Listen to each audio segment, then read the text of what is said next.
नमस्कार, मैं हूं अशोक वर्मा। आप देख रहे हैं टीवी 20 न्यूज। अपने अपने क्षेत्रों की खबरों को देखने के लिए बने रहिए हमारे साथ। अब नजर करते हैं खबरों की तरफ। नमस्कार दोस्तों, मैं डॉक्टर मनीष।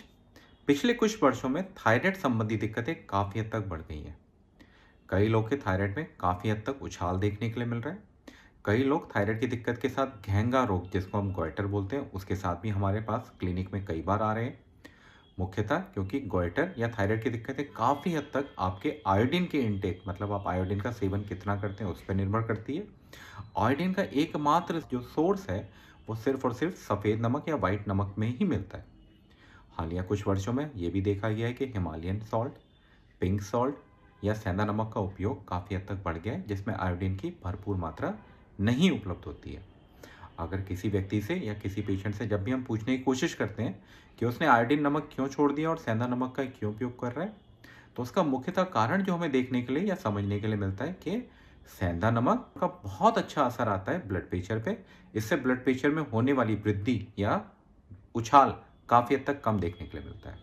तो आज हम इसी चर्चा की बात करें, क्या सेंधा नमक खाने से ब्लड प्रेशर की संभावनाएं काफ़ी हद तक कम हो जाती हैं। बात करें इस भ्रांति की, तो ये भ्रांति एकदम गलत है।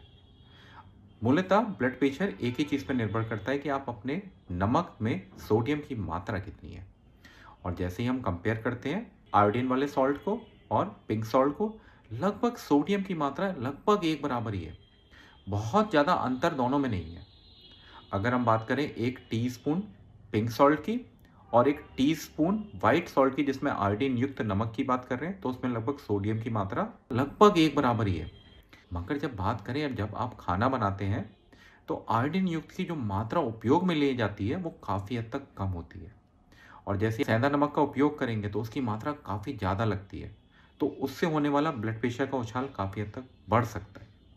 दूसरी उपयोगी बात, एक स्टडी में देखा गया जिसमें जो लोग सेंधा नमक का इस्तेमाल कर रहे थे और कुछ लोग जो आयोडीन युक्त नमक का इस्तेमाल कर रहे थे, उसमें यह पाया गया कि दोनों को उपयोग लाने में ब्लड प्रेशर के मरीजों में कोई भी खास प्रभाव नहीं पड़ता है। तो कोशिश करिए कि आप थायराइड से होने वाली दिक्कतों से बचिए। हो सके तो घेंगा रोग से दिक्कतों से बचिए। जितना हो सके आयोडीन युक्त नमक का इस्तेमाल करें। कभी अगर सेंधा नमक का इस्तेमाल करना चाहते हैं तो कई सलाद में या फिर व्रत के दौरान आप इस्तेमाल करें, उसमें कोई कठिनाई या कोई दिक्कत की बात नहीं है। मगर मूलतः घर में जो खाना पकना चाहिए, आपकी रसोई में जो नमक इस्तेमाल होना चाहिए, वो 100% शुद्ध आयोडीन युक्त नमक ही होना चाहिए। बहुत बहुत धन्यवाद।